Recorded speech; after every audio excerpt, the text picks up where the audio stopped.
Nous constatons du fait que l'évangélisateur, le pasteur est le spécialiste des rapports avec Dieu. Personne, croyant ou incroyant, ne peut lui contester cette fonction. Celui qui ne croit pas en Dieu peut considérer que c'est inutile, au même titre, celui qui ne porte pas de chapeau peut nier l'utilité d'un chapelier, mais pas son existence ni sa compétence. Pour un croyant, les relations avec Dieu sont néanmoins le centre de sa vie, ou bien Dieu n'est pas Dieu. Ajuster son attitude vis-à-vis de Dieu n'est pas évident. J'ai ma conscience, et j'ai besoin non pas de recevoir des ordres, des directives. On parle parfois de directeur de conscience, mais plutôt d'un conseiller, d'un ami, d'un compagnon, pour être aidé à clarifier mon point de vue.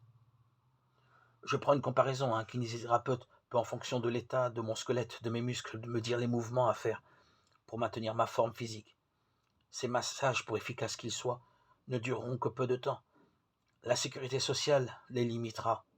C'est ensuite à moi de décider si et comment je ferai de la gymnastique tous les matins, toute proportion gardée. Cet accompagnateur peut m'aider à réfléchir à mon comportement vis-à-vis de Dieu et avec les autres en fonction de Dieu.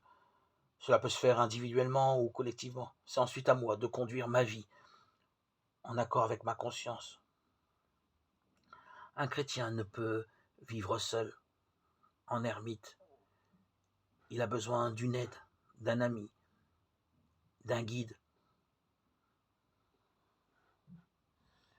Et comme de tout instructeur, je dois attendre de lui qu'il m'apprenne sans prendre de décision à ma place. Cela va de soi.